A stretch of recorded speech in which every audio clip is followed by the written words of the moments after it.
اللہ اللہ اللہ اللہ اللہ اللہ اللہ ما بعد فاعوذ باللہ السمیع العلیم من الشیطان الرجیم بسم اللہ الرحمن الرحیم اليوم اکملت لکم دینکم واتممت علیکم نعمتی ورضیت لکم الاسلام دینا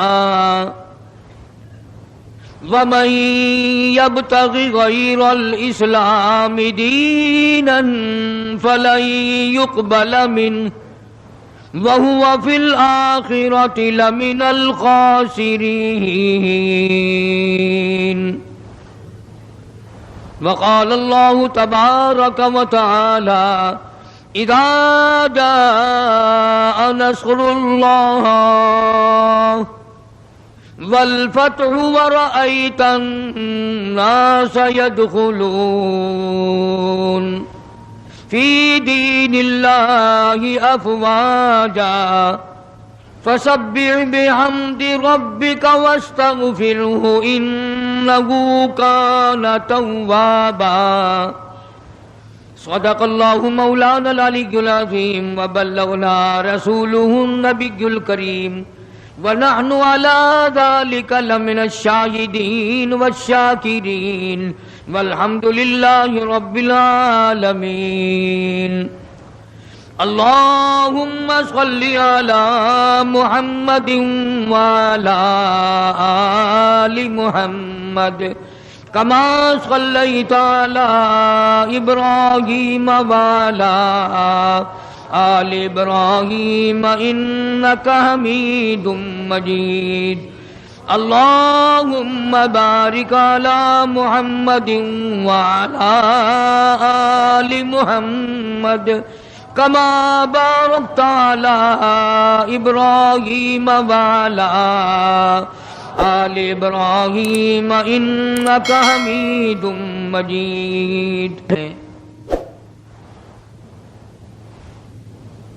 امام الانبیاء محبوب کبریا حضرت محمد مصطفیٰ صلی اللہ تعالی علیہ وسلم کی سیرت طیبہ کا وہ حصہ ذکر کیا تھا جہاں سے قرآن کریم کا نزول شروع ہوتا ہے، قرآن کریم کی ابتدا ہوتی ہے، اعلان نبوت کیا جاتا ہے. سیرت طیبہ کا موضوع اتنا طویل ہے، اتنا لمبا ہے. ہمارا اہل سنت والجماعت کا یہ عقیدہ ہے کہ دنیا کے سارے درختوں کی قلمیں بنا لو، جتنے ندی نالے نہر دریا سمندر ہیں سب کی سیاہی بنا لو، اور جناب رسول کریم صلی اللہ علیہ وسلم کی تعریف اور ثنا لکھنی شروع کر دو. ہمارا عقیدہ ہے کہ درخت قلمیں دیتے دیتے ختم ہو جائیں گے، سمندر سیاہی مہیا کرتے ختم ہو جائیں گے، مگر کالی کملی والے کی تعریف کا کوئی حصہ بھی ادا نہ ہو سکے گا. اس لیے اللہ پاک جل شانہ نے خود جن کی تعریف فرمائی ہو، جن کا شناخہ خود خدا ہو، اور بندہ کیسے مکمل کر سکتا ہے؟ ہمیں تو سمجھنا ہی آج تک، ورنہ ہر لمحہ ہماری زبان سے کلمہ نکلنا چاہیے لا الہ الا اللہ محمد الرسول اللہ صلی اللہ علیہ وسلم. اٹھتے بیٹھتے چلتے پھرتے ہماری زبان سے کلمہ نکلنا چاہیے. اللہ پاک جل شانہ نے اسی طرح سے درود شریف کے لیے بھی بڑے فضائل فرما دیے حضور کریم صلی اللہ علیہ وسلم کی ذات اقدس پہ. فرمایا جو ایک مرتبہ درود پاک پڑھے 10 نیکیاں ملتی ہیں، 10 گناہ معاف ہوتے ہیں، 10 درجے بلند کر دیے جاتے ہیں۔ اور یہاں تک فرمایا جو آدمی کالی کملی والے صلی اللہ تعالی علیہ وسلم کا نامی سنے، اس میں گرامی اپنی زبان پہ لائے، اگر سرکار کی ذات اقدس پہ درود پاک نہ پڑے، حدیث پاک میں آتا ہے وہ بڑا بد نصیب ہے، بڑا بدبخت ہے، بڑا بخیل ہے، جہنمی ہے۔ یعنی یہ حق ہے حضور کریم صلی اللہ علیہ وسلم کا، اور اتنی فائدے والی چیز ہے، ایک درود پاک سے 30 فائدے، 10 گناہ معاف، 10 درجے بلند، 10 نیکیاں۔ اور حدیث پاک میں کثرت سے آتا ہے کہ فضائل درود شریف کی کثرت کرنے والا مرتے وقت کبھی ایمان سے خالی نہیں جا سکتا۔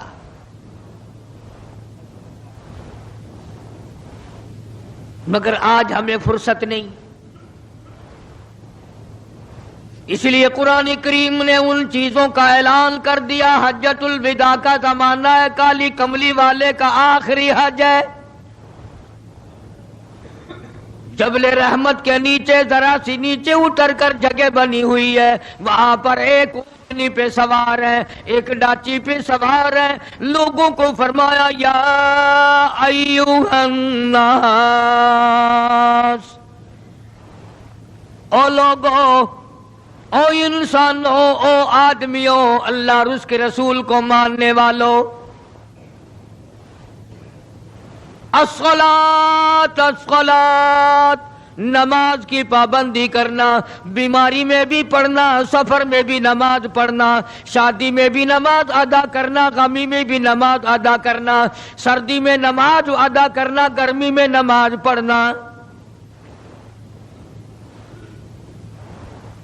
آخری حج ہے، حضور کریم صلی اللہ تعالی علیہ وسلم کا تقریباً آخری وقت ہے۔ فرمایا لوگوں، قرۃ عینی فی الصلاۃ، نماز میری آنکھوں کی ٹھنڈک ہے، جو نماز نہیں پڑھتا میں اس کے لیے قیامت میں شفاعت کرنا میری کوئی ذمہ داری نہیں۔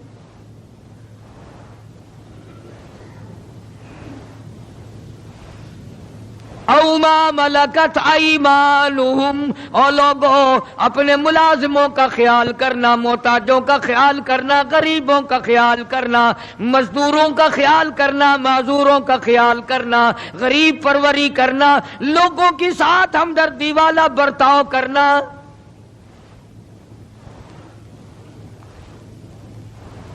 جو کچھ میں تمہیں بتلا رہا ہوں، فرمایا یاد کرو، میری بات کو سمجھو۔ حضور کریم صلی اللہ علیہ وسلم نے فرمایا لاکھوں کا مجمع ہے، فرمایا جو میں تمہیں بات کہہ رہا ہوں تمہارے ذمے ہے، جو اس وقت میدان عرفات میں نہیں پہنچ سکے ان تک پہنچا دینا۔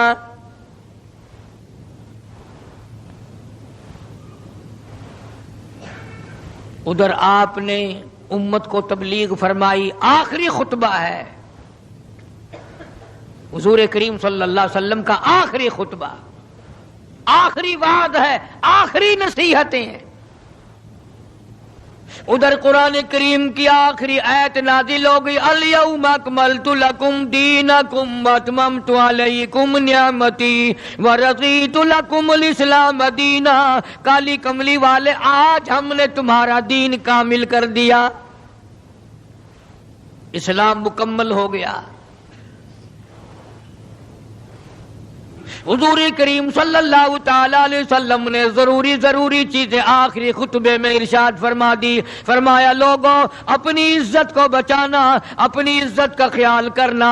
دو چیزوں کی ضمانت آج تم مجھے دے دو، ایک چیز کی ضمانت آج میں تمہیں دے دیتا ہوں، اپنی زبان کی اجازت دو، غلط نہیں استعمال کرو گے، اللہ رسول کے خلاف نہیں چلاؤ گے، اپنی نفسانی خواہشات کی ضمانت دو، اللہ اور اس کے رسول کے حکم کے خلاف نہیں برتو گے، نہیں چلاؤ گے۔ فرمایا والذی نفسی بیدی محمدا، او لوگوں اس مالک کائنات کی قسم، میں جنت الفردوس کی تمہیں ضمانت دیتا ہوں۔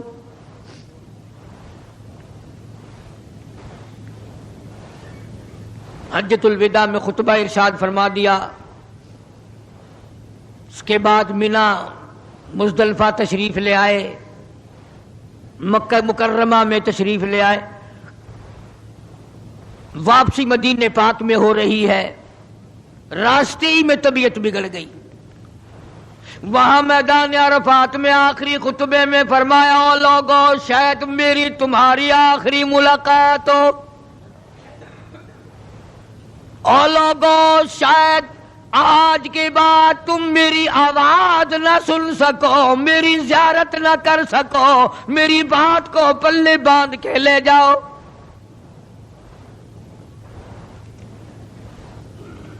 مدینہ طیبہ میں پہنچ گئے.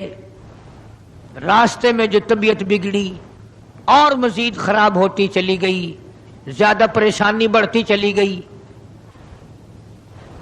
یہاں تک کہ مدینہ پاک میں تشریف لے گئے تو مرض شدت اختیار کر گیا.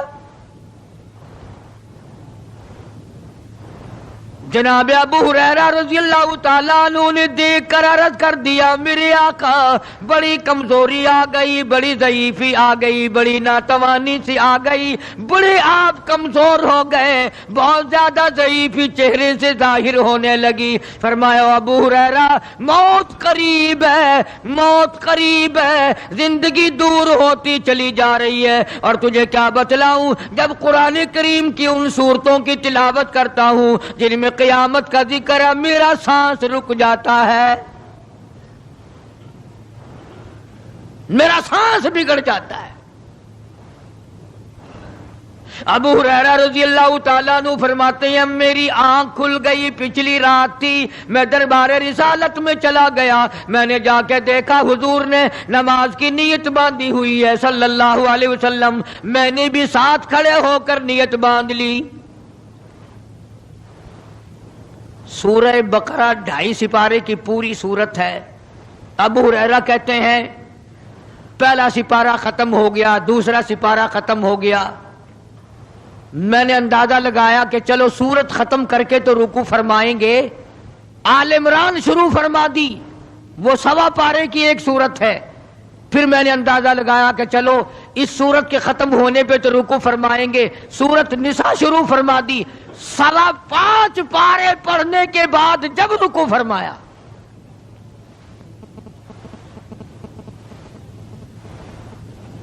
اپنا حال بھی دیکھ، اس کالی کملی والے کا حال بھی دیکھ صلی اللہ علیہ وسلم. ابو ہریرہ کہتے ہیں جب قرآن مجید کی تلاوت ہو رہی تھی، میں پاس کھڑا ہوا تھا نماز میں، حضور کے سینے سے، آپ کے چھاتی سے مجھے یوں سانس پھولنے کی آواز آئی جیسے ہنڈی پکتی ہوئی کھولتی ہے. سانس پھول گیا. قرآن کریم کی تلاوت کرتے کرتے طبیعت متاثر ہو رہی ہے.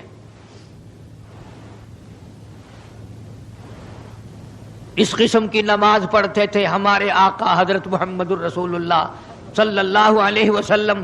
آج امت کی نمازیں اور اپنی نمازیں اور میری نمازیں تمہارے سامنے ہیں. امام الانبیاء محبوب کبریا حضرت محمد مصطفیٰ صلی اللہ تعالی علیہ وسلم کا مرض اتنا شدت اختیار کر گیا، بے ہوشی شروع ہو گئی. کبھی ہوش آ جاتا ہے، کبھی پھر بے ہوشی طاری ہو جاتی ہے. مرض بڑھتا چلا گیا. ایک روز نماز کا وقت آیا، جناب مدنی کریم صلی اللہ تعالی علیہ وسلم کے دیوانے، حضور کے پروانے، حضور کی شہدائی، حضور کے اوپر جان مال قربان کرنے والے، اولاد قربان کرنے والے، ساری زندگی قربان کرنے والے صحابہ کرام مسجد میں حیران ہیں، آج نماز کیسے پڑھیں گے، سرکار موجود نہیں.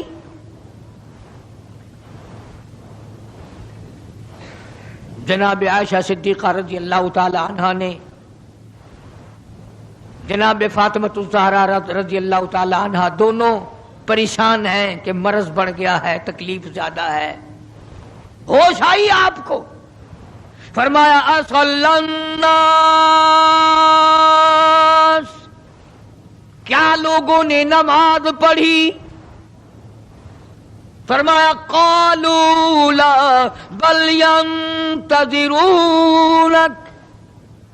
نہیں پڑھی بلکہ آپ کا انتظار ہو رہا ہے. سارے دیوانے، سارے پروانے، سارے شہدائی، سارے جانثار، سارے غمگسار، ساری زندگی قربان کرنے والے دیواروں کے ساتھ لگے ہوئے کھڑے رو رہے ہیں، کالی کملی والے آج اگر تیرا دیدار نہ ہوا تو ہم مر جائیں گے.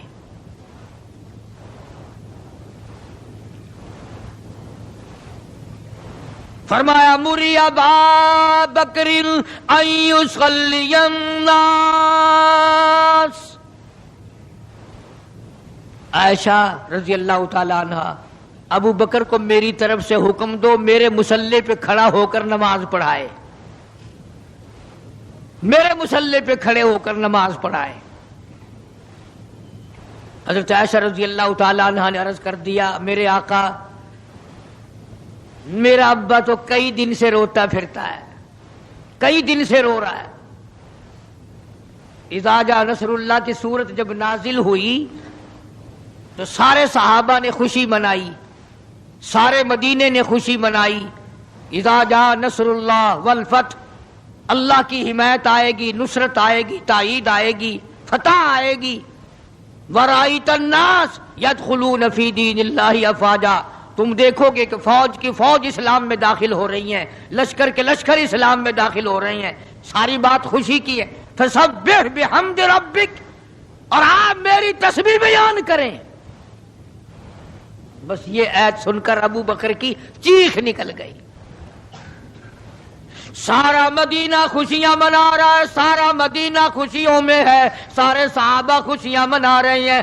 عام لشکر اسلام میں داخل ہوں گے، ساری فوجی اسلام میں داخل ہو جائیں گی، لیکن ابو بکر صدیق کو لوگوں نے دیکھا اس کونے میں بیٹھا روتا ہے، گھر میں بیٹھا ہوا رو رہا ہے. اس نے پوچھا صدیق رضی اللہ تعالیٰ عنہ سارے تو خوشیاں منا رہے ہیں، تو رو رہا ہے، تجھے کیا تکلیف پہنچی ہے؟ اذا جاء نصر اللہ کی صورت کے نزول کا پتہ نہیں چلا؟ جناب ابو بکر رضی اللہ تعالیٰ عنہ جو نبوت کا راز جانتے ہیں، مزاج شناس نبوت کے سب سے پہلا رفیق، سب سے پہلا ساتھی ابو بکر صدیق رضی اللہ تعالیٰ عنہ ہے. روتے روتے فرمانے لگے او مدینے والوں، یار کی جدائی کا وقت آ گیا. حضور کریم صلی اللہ علیہ وسلم کی روانگی کا وقت آ گیا. انہوں نے کہا تجھے کیسے پتا چلا؟ کہ دیکھتے نہیں ہو قرآن میں کیا؟ فسبح بحمد ربک، آپ میری تسبیح بیان کریں، مطلب یہ کہ آپ میرے یہاں آ جائیں. سب سے زیادہ صدیق اکبر نے قرآن کریم کو سمجھا. تو حضرت عائشہ رضی اللہ تعالیٰ عنہ نے عرض کیا کالی کملی والے وہ تو پہلے ہی روتے پھرتے میرے ابا، تو کسی اور کو حکم دو. فرمایا عائشہ امت میں تیرے باپ جیسا نظر کوئی نہیں آتا، ساری امت میں تیرے باپ جیسا نظر کوئی نہیں آتا. صدیق اکبر رضی اللہ تعالیٰ عنہ کو حکم مل گیا، صحابہ نے مصلی پہ کھڑا کر دیا، نماز ہو رہی ہے. اللہ اکبر. ایک تھوڑا سا نقطہ باریک سا ہے، اگر توجہ کرو گے تو مزہ آئے گا. ادھر حکم دے دیا نماز پڑھانے کا، ادھر نماز شروع ہو گئی. ایک تو یہ بات تھی نا کہ حکم دیا نماز ہو گئی پوری ہو جائے گی وہ پڑھا دیں گے، اور ایک یہ ہے کہ میں خود نماز پڑھاتا ابو بکر کو دیکھوں، صرف پڑھاتا نہ دیکھوں، میں بھی صدیق کے پیچھے نماز پڑھوں. کل لوگ کوئی اعتراض نہ کریں. یہ ایک بڑی بات ہوتی ہے، پر مصلی پہ بھی خود کھڑا کرنا اور خود پیچھے آ کر کے نماز کی نیت باندھنا. دو نوجوانوں کو بلایا، حضرت عباس رضی اللہ تعالیٰ عنہ ہے اور ایک اور صحابی ہے. دونوں کے کندھوں پہ ہاتھ مبارک رکھے اور قدم مبارک گھسٹتے ہوئے مسجد میں تشریف لائے.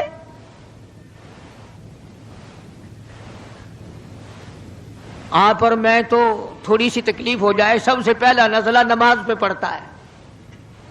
کھانا اچھا ہو جائے گا، ڈاکٹروں کا خرچ بڑھ جائے گا،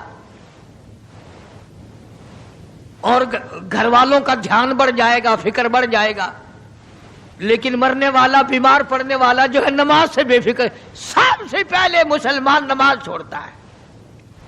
اور میری بات لکھ کے لے جاؤ، لاکھوں کروڑوں میں سے 2-4 نمازی مرتے ہیں. بڑا خوش نصیب ہے وہ آدمی کہ دم نکل جائے پر نماز ایک بھی قضا نہ ہو. آخری وقت تک جس کی نماز قضا نہ ہو. حضور کریم صلی اللہ تعالی علیہ وسلم نے پیچھے آ کر کے نیت باندھ لی. ابو بکر کو احساس ہو گیا، پتہ چل گیا کہ صدیق اکبر کو معلوم ہو گیا. حضور میرے پیچھے تشریف لے آئے، نماز میں شامل ہو گئے. ابو بکر پیچھے ہٹنے لگے، مصلی چھوڑنے لگے. آپ نے فرمایا الزم مکانک، ٹھہرا رو وہیں جہاں میں نے تجھے کھڑا کر دیا.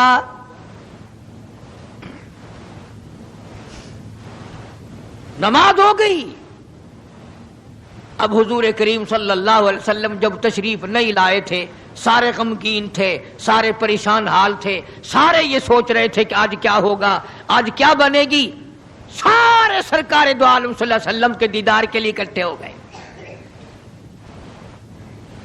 اور یہ آپ کا تشریف لانا، آخری تشریف لانا ہے مسجد نبوی میں، اور منبر پہ آپ تشریف فرما ہوئے. آپ نے اسی خطبے کی پھر بعد الفاظوں کو، بعد احکامات کو دہرایا.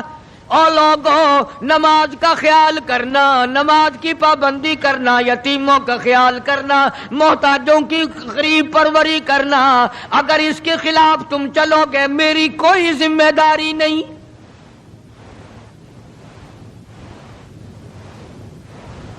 بیماری کی کیفیت کو دیکھ کر، چہرے کی کیفیت کو دیکھ کر صحابہ کرام رو رہے ہیں.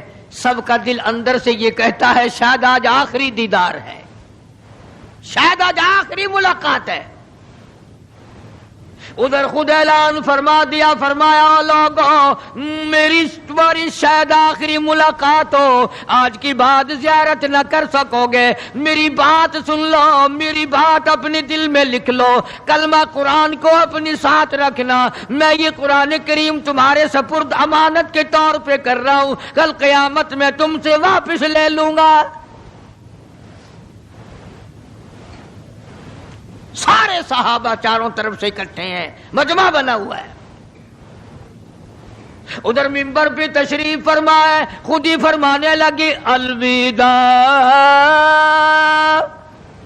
الوداع اے دوستو، اب جلد اتر جائیں گے ہم.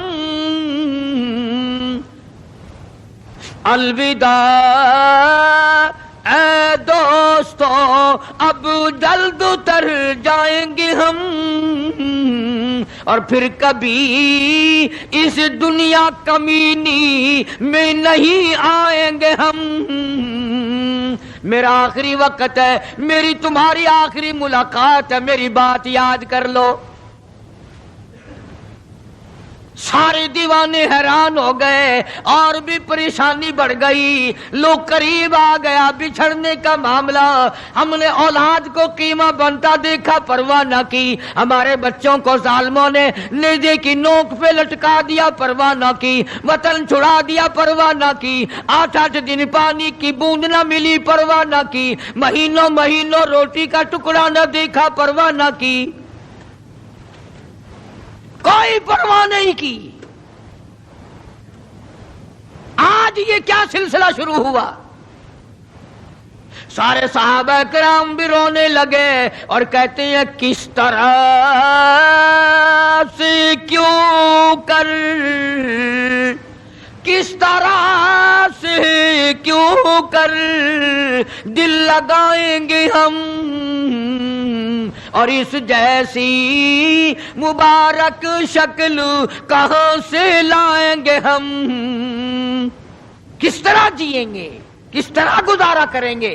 آقا ہم نے تو بھوک بجھائی، پیاس بجھائی، سب کچھ تجھ پہ قربان کر دیا تھا.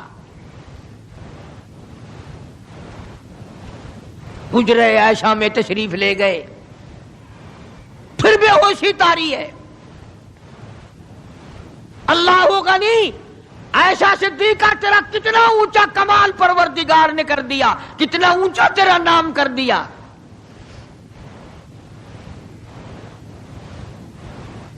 انصاف دیکھو نبی کا، پھر اپنے یہاں بھی میں بھی اور آپ بھی ہاتھ ماریں، ذرا کلیجے پہ ہاتھ رکھ کے سوچیں کہ آخر ہمارا کیا بنے گا۔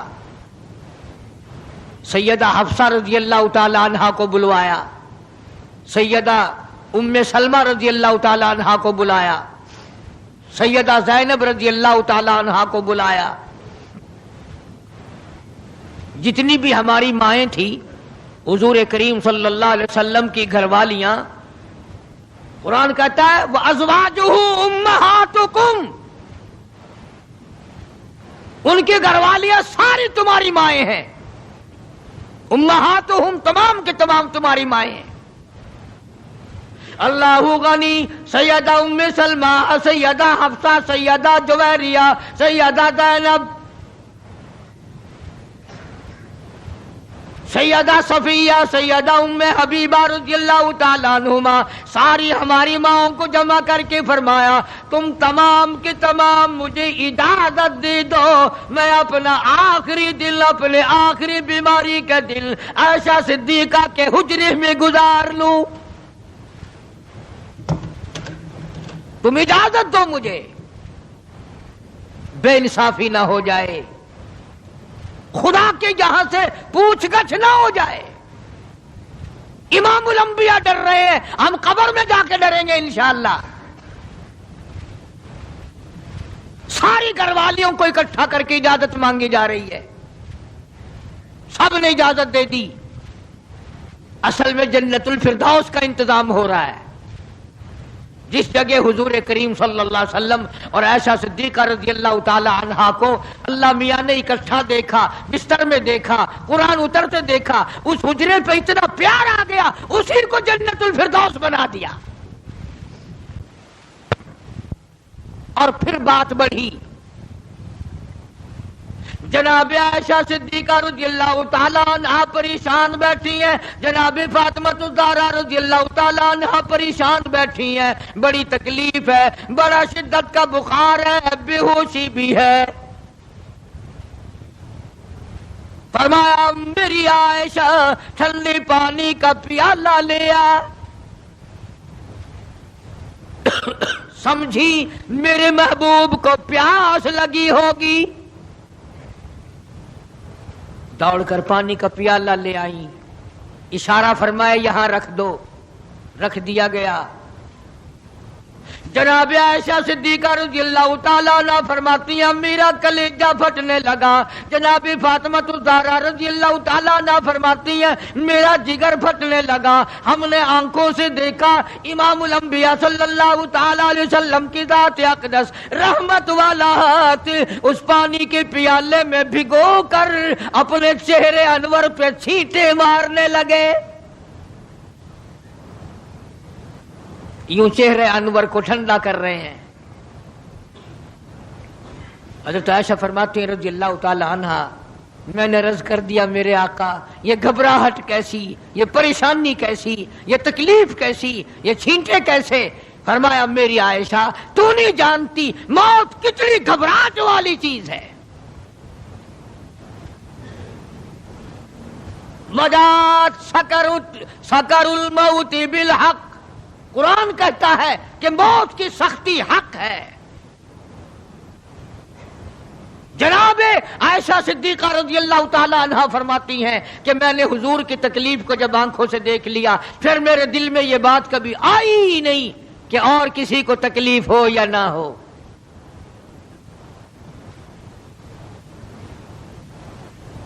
اور مقدر کی بازی ہے ساری، اللہ پاک جس کی تقدیر اس طرح سے بنا دے، کون ہے پیچھے ہٹانے والا؟ بالکل آخری وقت ہے۔ فرمایا عائشہ مسواک لا کے دے، مسواک لا کے دی گئی، فرمایا اپنے منہ میں چبا کے دے، اپنے منہ میں چبا کے دے، نرم کر کے دے۔ حضرت عائشہ صدیقہ رضی اللہ تعالی عنہا نے چبا دی، نرم کر دی اپنے منہ میں چبا کر. توجہ کرنا، یہ نہیں فرمایا کہ اسے اب دھو کے دے. حضرت عائشہ نے جو اپنے منہ میں مسواک چبائی تھی، کالی کملی والے نے اس مسواک کو یوں ہی اپنے منہ مبارک میں پھیر لیا. ثابت یہ کر دیا، لوگو عائشہ کو کچھ نہ کہنا، مجھے اتنی پیاری ہے، مجھے اتنی پیاری لگتی ہے کہ میں آخری وقت میں عائشہ کا لعاب اپنے منہ میں لے کے چلاؤں. آج لوگ 4 ورقے تاریخ کی کتاب کے پڑھ کر صحابہ کرام کے فیصلے شروع کر دیتے ہیں. اپنے ایمان کو بچاؤ. خبردار نبی کے گھر والوں کے بارے میں کبھی غلط خیال نہ کرنا. اس لیے قانون کی بات سنو.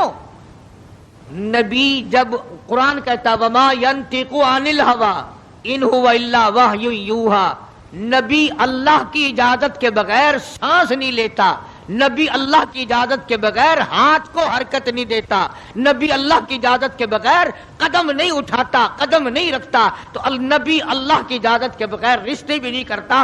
تمام دنیا کے رشتے ماں کرتی ہے، باپ کرتے ہیں، مامے کرتے ہیں، نانے کرتے ہیں، چچے کرتے ہیں. نبی کا رشتہ خدا کرتا ہے.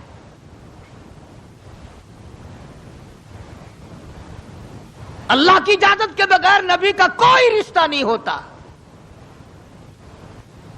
تو حضرت عائشہ کا رشتہ خدا نے کیا اور یہ عظمت خدا نے دی ہے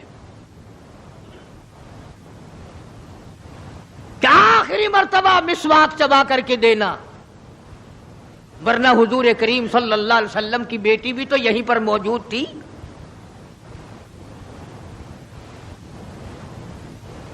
اس کے بعد جناب عائشہ صدیقہ رضی اللہ تعالیٰ عنہ فرماتی ہیں میں بھی بیٹھی تھی، بڑی پریشان تھی. جناب فاطمۃ الزہرا رضی اللہ تعالیٰ عنہ بھی پریشان تھی. ماتھے پہ پسینے آتے تھے جاتے تھے. اتنی دیر میں دستک ہوئی، دروازہ کھٹکا، کسی نے آواز دی هل ادخلوک فی البیت،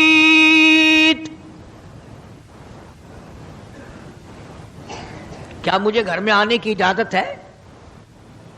حضرت فاطمۃ الزہرا رضی اللہ تعالی عنہا جو ابا کے غم کی وجہ سے نہایت پریشان تھی، نہایت مزمحل تھی، نہایت دل دکھا ہوا تھا، بس زبان سے یہ بات نکل گئی اور دیہاتی کہیں کہ او گوار میرا ابا بے ہوش ہے، تجھے اجازتوں کی پڑی ہوئی ہے. سرکار کو ہوش آ گیا، یہ جواب سن لیا اپنی لخت جگر کا. رحمت والا ہاتھ اپنی بیٹی کے سینے پر رکھتے ہوئے فرمایا بیٹی یوں نہ کہو، یہ دیہاتی نہیں، یہ گوار نہیں، یہ پاگل نہیں، یہ تو اسرائیل ہے، یہ تو تیرے ابا کا مقام ہے کہ اجازت لے کے آ رہا ہے. اس نے تو آج تک کبھی کسی سے اجازت مانگی ہی نہیں، کبھی بھی کسی سے اجازت نہیں لی. یہ اکرام ہے محمد مصطفیٰ صلی اللہ تعالی علیہ وسلم کا.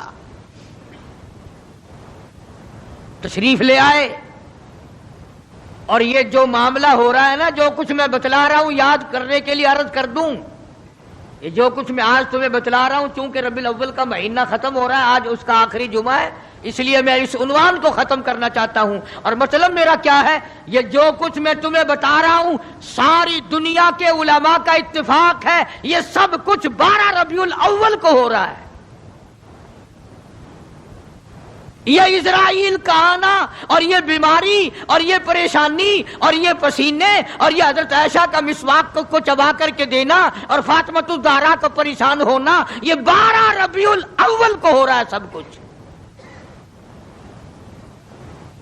جس دن تو ڈھول بجاتا ہے، جس دن تو نے 1400 سال کے بعد ناچنے کا پروگرام بنایا ہوا ہے،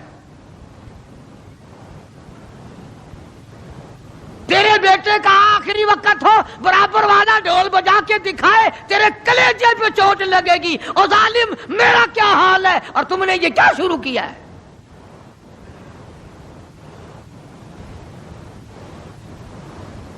حضور کریم صلی اللہ علیہ وسلم نے فرمایا بیٹی انہیں کچھ نہ کہو، یہ تو وہ ہیں جو بچوں کو یتیم بنا دیں، یہ تو وہ ہیں جو سہاگ اجاڑ کے رکھ دیں، یہ وہ ہے جو چلتے چلاتے ہنستے کھیلتے گھروں کو کی تباہی پھیر دیں، اسرائیل ہے۔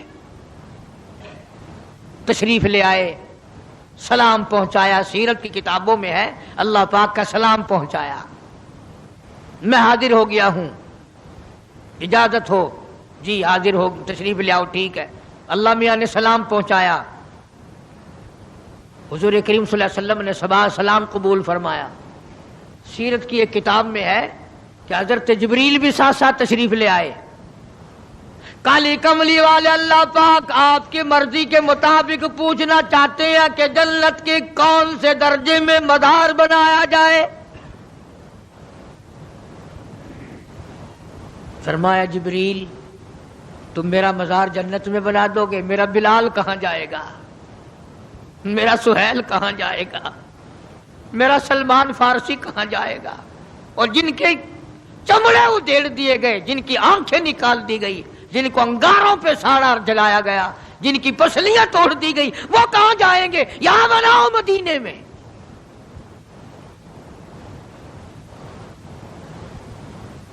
سیرت کی کتابوں میں ہے کہ روح مبارک جب قفس عنصری سے الگ کرنے لگا اسرائیل، آپ نے فرمایا اسرائیل مجھے تکلیف ہو رہی ہے۔ عرض کیا میری کیا مجال ہے میں آپ کو تکلیف دوں، میں آپ کو تکلیف پہنچاؤں، میری کیا جرت ہے، میری کیا مجال ہے؟ فرمایا تیرا تکلیف دینے کا کوئی پروگرام نہیں، ارادہ نہیں، جرت نہیں، اور مجھے اتنی تکلیف ہو رہی ہے ساری زندگی میں کبھی نہیں ہوئی۔ او اسرائیل، امت کے جن لوگوں کو تو تکلیف دے گا، عذاب دے گا، ان کا کیا حال بنے گا؟ میری آرزو ہے، میری حسرت ہے، میری تمنا ہے ساری امت کے دکھوں کو آج محمد صلی اللہ علیہ وسلم کی چھاتی پہ ختم کر لے۔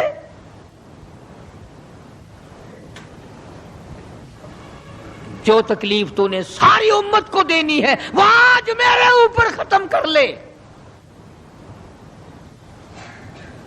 ان کی وفا دیکھ اور اپنی جفا دیکھ، وہ کس وقت میں تجھے یاد کر رہے ہیں جبکہ روح مبارک جسم سے الگ ہو رہی ہے۔ اور ظالم آپ اور میں حضور صلی اللہ علیہ وسلم کو کوٹھی میں یاد نہیں کرتے، بنگلے میں یاد نہیں کرتے، ایئر کنڈیشن میں یاد نہیں کرتے، پنکھوں کے نیچے یاد نہیں کرتے، ٹھنڈی ہوا میں یاد نہیں کرتے، رات کو یاد نہیں کرتے، دن کو یاد نہیں کرتے، اور آقا امت کو کس وقت یاد فرما رہے ہیں صلی اللہ علیہ وسلم۔ ان کی وفا دیکھ، اپنی جفا دیکھ۔ تو سرکار کو شادی میں یاد نہیں کرتا کہ میرے نبی کا شادی کے موقع پہ کیا حکم ہے، کاروبار کرتے حضور کو یاد نہیں کرتا۔ کون سا وقت ہوگا ہمارے سنبھلنے کا؟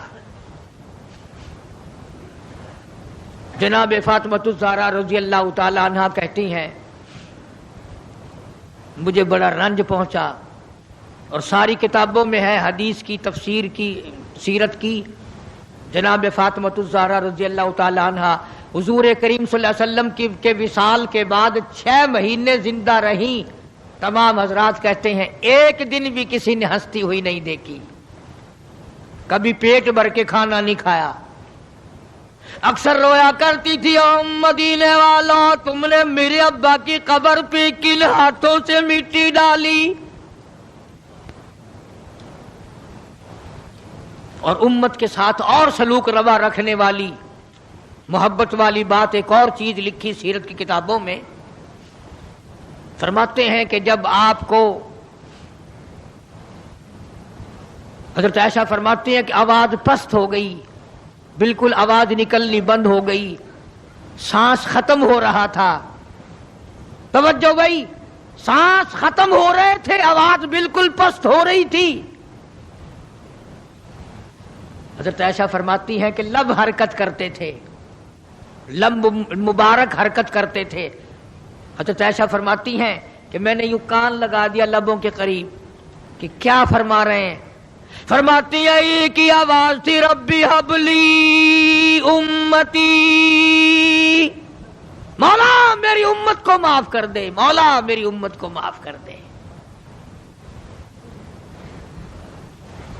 جس امت کے لیے ساری ساری رات سجدوں میں دعائیں مانگی، آنسو بہا بہا کے دعا مانگی، اور اس آخری وقت میں بھی اس امت کے لیے دعائیں فرما رہے ہیں.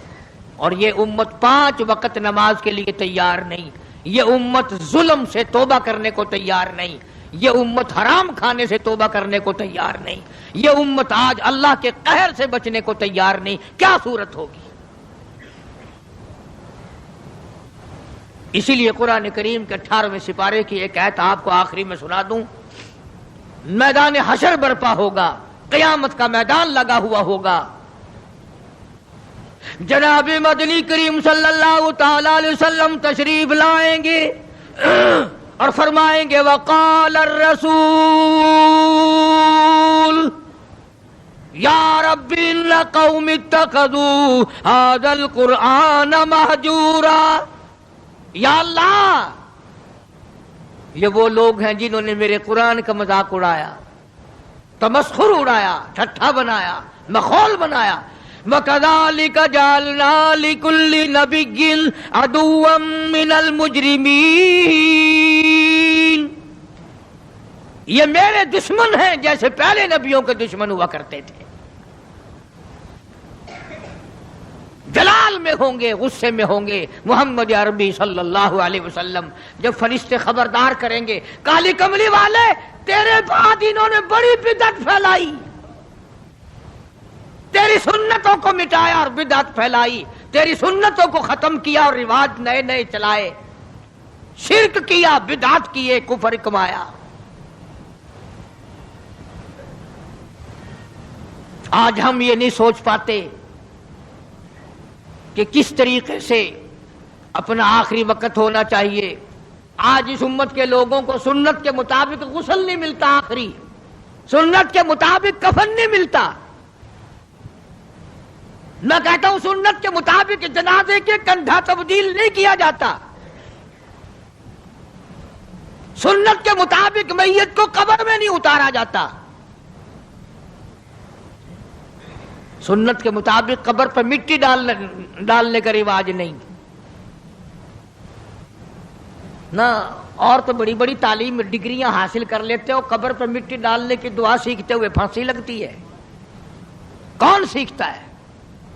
یہ چاروں طرف جتنے بوڑھے بیٹھے ہیں سفید داڑیوں والے، پوچھ کے دیکھو، سوائے 100 میں سے 2 کے 98 کو نہیں آتی. قبر میں میت اتارنے کی دعا نہیں آتی، قبلہ کی طرف منہ موڑنے کی دعا نہیں آتی. اور انشاءاللہ آج کل تو ضرورت بھی نہیں. کیوں؟ جنت ہمارے باپ دادا کی چھلانگ لگائیں گے اور پہنچ جائیں گے. اس لیے میں یہ بات عرض کر رہا ہوں دکھ کے ساتھ کہ آپ دین کو سیکھتے نہیں، آپ دین کے قریب نہیں آتے. آپ محمد عربی صلی اللہ علیہ وسلم کے اگر عاشق ہیں، محبت کرنے والے ہیں، پروانے ہیں، دیوانے ہیں، آؤ پھر یار کی ہر ادا پر جان دو، پھر اس کو سیکھو، پھر اس پہ عمل کرو، تاکہ ساری زندگی سنتوں پہ عمل کرتے کرتے گزر جائے.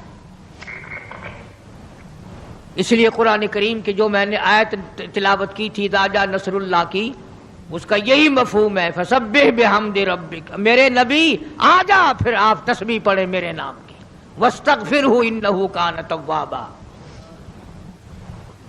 اس لیے ہمیں بھی ہر وقت یہ کوشش کرنی چاہیے کہ قرآن کریم کی تلاوت کی عادت بنا لیں، درود شریف کی عادت بنا لیں، لا الہ الا اللہ، لا الہ الا اللہ محمد الرسول اللہ، اس کی عادت بنا لیں. سبحان اللہ والحمد للہ ولا الہ الا اللہ واللہ اکبر ولا حول ولا قوت الا باللہ العلی العظیم، اس کی عادت بنا لیں. آؤ اس کا فائدہ بتاؤں. حدیث پاک میں آتا ہے جب زبان پہ ذکر ہوتا ہے، اللہ کا نام ہوتا ہے اور آدمی قدم رکھتا ہے، زمین کہتی ہے او پیارے تیرے یہ قدم مجھے کب تک نصیب، کتنے دنوں کے بعد ملے. زبان تیری ہو اور ذکر میرے اللہ کا ہو، قدم تیرا ہو اور جسم میرا ہو. یوں آتا ہے کتابوں میں زمین گواہی دے گی قیامت کے دن، اس نے مجھ پر سبحان اللہ کہا تھا، اس نے مجھ پر الحمدللہ کہا تھا، اس نے مجھ پر درود پاک پڑھا تھا، اس نے مجھ پر قرآن کی تلاوت کی تھی. اور وہ گواہی بھی دے گی زمین، اس نے مجھ پہ زنا کیا، حرام خوری کی، بدماشی کی، اس نے خنزیر کھایا، سور کھاتا رہا دنیا میں، یہ ساری چیزوں کی زمین گواہی دے گی، یہ دیواریں، یہ کھڑکیاں، یہ روشن دان، یہ چھت سب گواہی دیں گے چگلی کی، غیبت کرنے کی، بدکاری کی، تمام چیزوں کی۔ اس لیے اپنی زندگی کا ایک ایک لمحہ قیمتی ہے، قیمتی، اس کی قدر پہچانو، اس میں کچھ کمانے کی کوشش کرو۔ اللہ پاک مجھے اور آپ کو حضور کریم صلی اللہ علیہ وسلم کا جیسے آخری وقت میں نے عرض کیا، ویسے کیسٹ پہلے بھی ہے سفر آخرت نبی صلی اللہ علیہ وسلم کا، اس لیے آخری عرض کر دیا کہ ربیع الاول کا آخری جمعہ تھا۔ اللہ پاک ہم سب کو صحیح معنوں میں غلام بنائے، تابعدار بنائے، عظمت اور محبت حضور کریم صلی اللہ علیہ وسلم کی نصیب فرمائے۔ وآخر دعوانا ان الحمدللہ رب العالمین۔ اللہ اللہ اللہ